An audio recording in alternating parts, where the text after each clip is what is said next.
come to my attention that after E3, Feminist Frequency did their special poll on gender breakdowns. But that's for another video.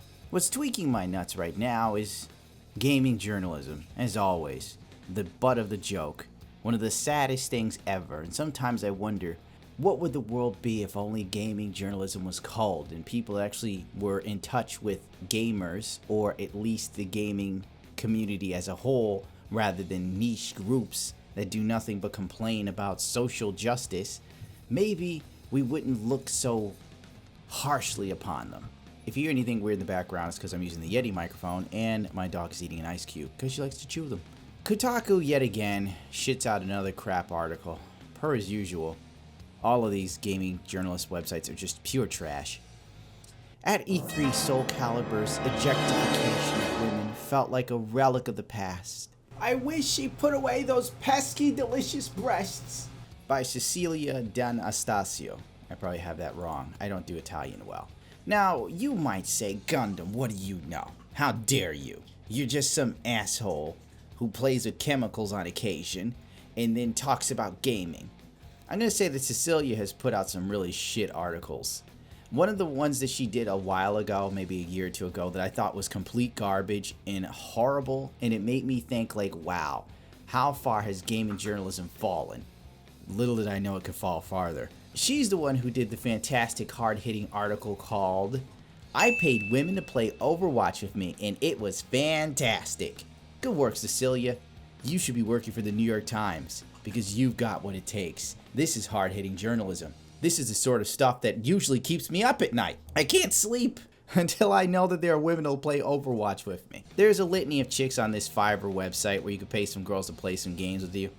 Basically, it comes in two flavors. One, you're a lonely dude and you really want some chicks to play Overwatch with you for God knows what fucking reason.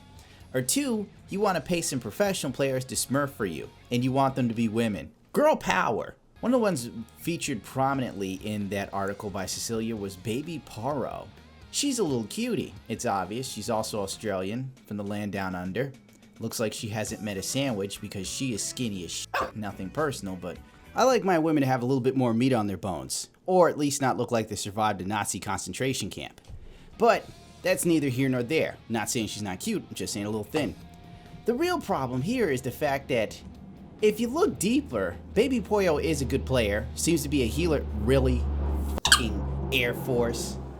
Flying the same tired-ass fucking cargo plane over a damn neighbor. One day the shit's gonna fall out the sky and we won't even get to sue the government.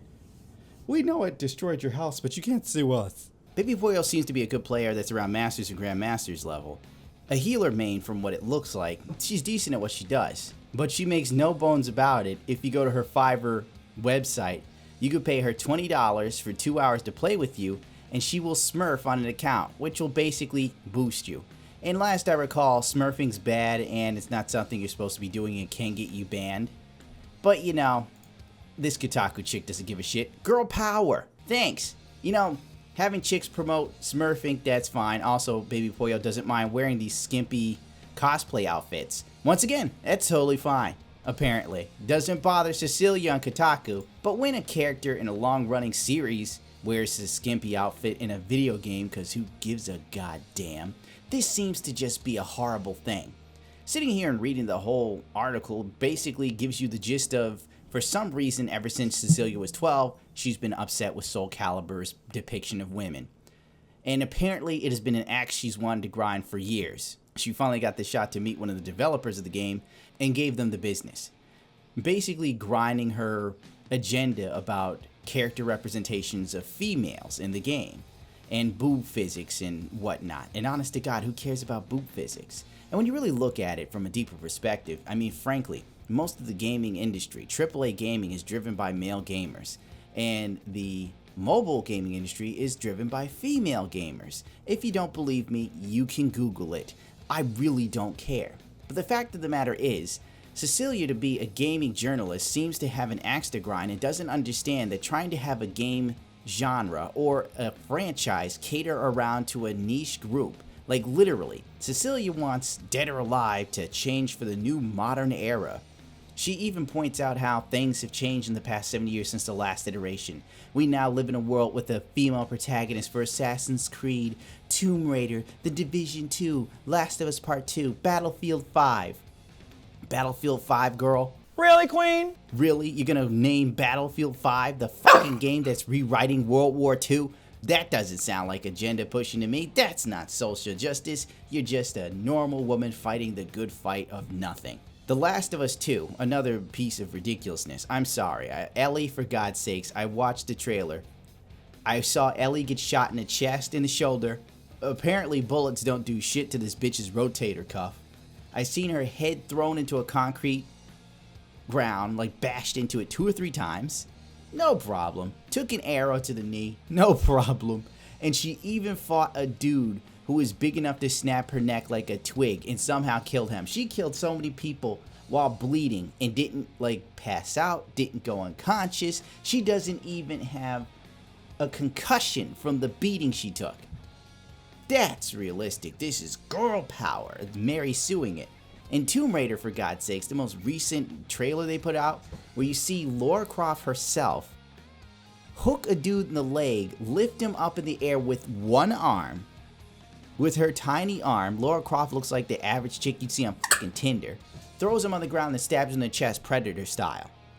That doesn't ring ridiculous. A chick who looks like she's about 160 pounds wet, but most likely 140 at best. Just lifted up a 200-pound man with one arm, and the dude was wearing military tactical gear, which adds weight to him. No, that's realistic. I mean, the whole point is video gaming itself is a fantasy medium. For some reason, Cecilia is fine with a woman that's an amputee fighting on the front lines of World War II on the British Army, but the idea of a scantily clad woman with a whip sword is just too far-fetched. I mean, you're fine with one level of fantasy, why the hell is the other one like a problem for you? And it's simply because it doesn't agree with her current agenda. Oh no, oof. I mean, fuck.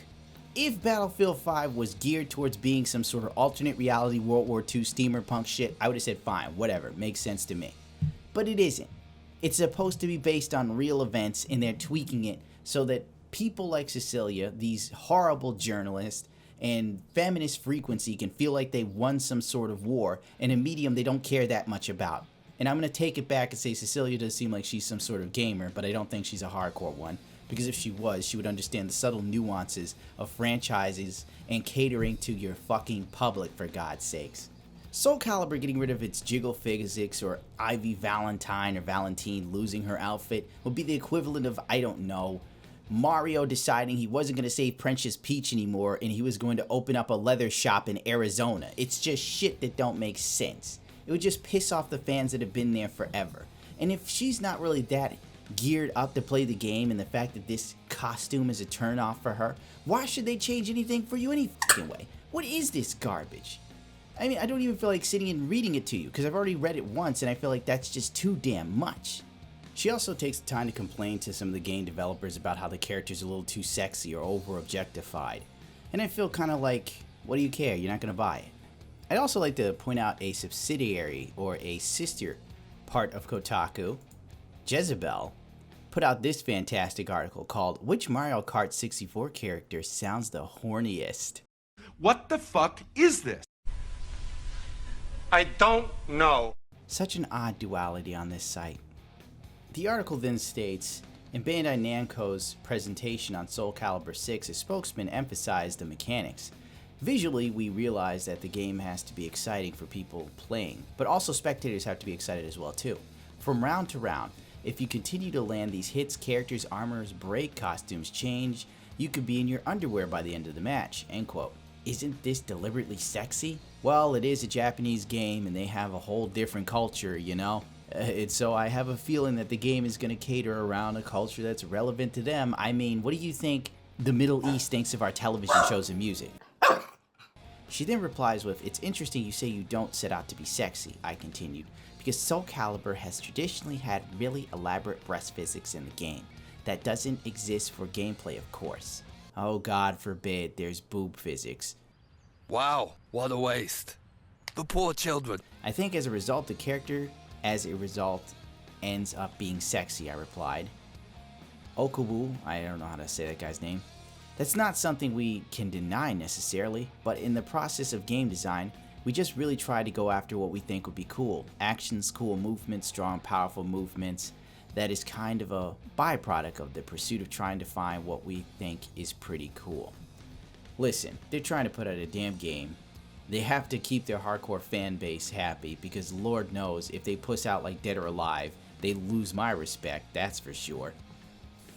And on top of that, the FGC community, the fighting game community, isn't doing that great outside of like the mainstays, you know, the big guys, the Sonic Foxes and shit like that in the tournaments.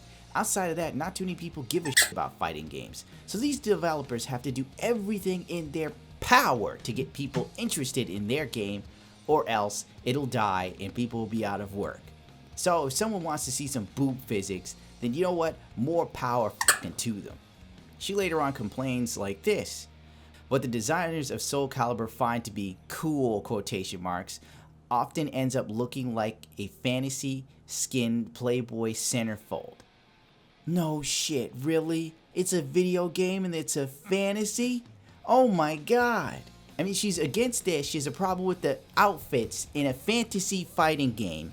But World War II's Battlefield 5 with a woman that's got a hook for a hand seems perfectly logical, and that doesn't perturb her one bit. Fucking ridiculous. You can't really, honest to God. She later on says that the developers can't have their cake and eat it too. I say that you can't have your cake and eat it too, Cecilia. You can't look at something that blatantly based on real occurrences and then look at Soulcalibur and go, this is just too fake. This is ridiculous. You know what? There are chicks with these bodies. Believe it or not, Cecilia, my ex-girlfriend has the same body as this like ninja-looking chick. I can't even remember her name. Believe it or not, there are women that have these bodies, dear. Just because you don't doesn't mean it doesn't exist. You don't see me going to the movie theaters, seeing Thor take off his shirt and then start screaming and throw my Jamba Juice at it. No! Real men's bodies look like this! Because they dragged me out of the theater and beat my ass within an inch of my life. And you know what? I'm done with this. I don't feel like reading the rest of this again. I don't. I read through it once and I thought to myself, this is gaming journalism. Complaining about outfits and costumes on female characters that have been mainstays since the entire series' inception, and then hearkening it to something as outdated as putting cocaine on a child's tooth to stop his toothache. She really did make a reference like that, and I'm sitting there like, Soulcalibur, it's been 7 years, not 100 years, girl.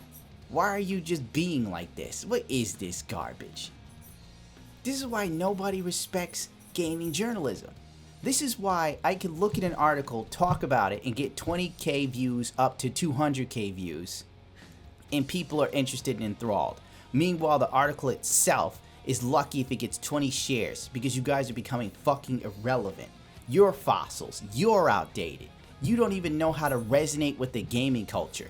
You don't like, I'm not even a Soulcalibur fan, and I see the point here. I see that they're trying to keep their fan base interested while also making the game interesting in a dying fighting game medium in hopes that they don't lose too much money or have their studio closed down, and meanwhile you're upset with some skimpy clothes.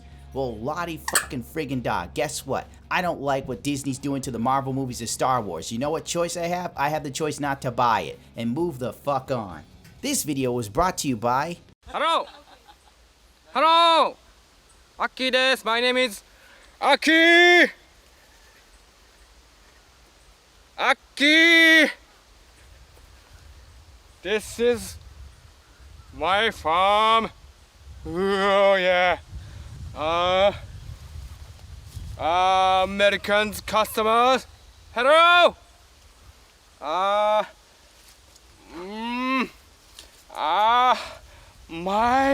My Japanese tea, please. Thank you. On that note, I'm the hell out of here. Hopefully this is a real quick video. I hope to God it is, because if it's long, I want to kill myself. Please forgive the sound quality. I'm using a Yeti mic for the time being until I get my replacement mic from Shure. I apologize yet again for sound quality. And I'm hunched over like Golem, trying to get into the microphone so it can hear me. Just F my life. Don't eat your tail, Chuchi. Your tail is not for lunch. Rate, comment, subscribe. Don't forget to share my shit, because the more I get out there, the bigger I get, the louder I become in the industry. I am going to take it back, even if it destroys me.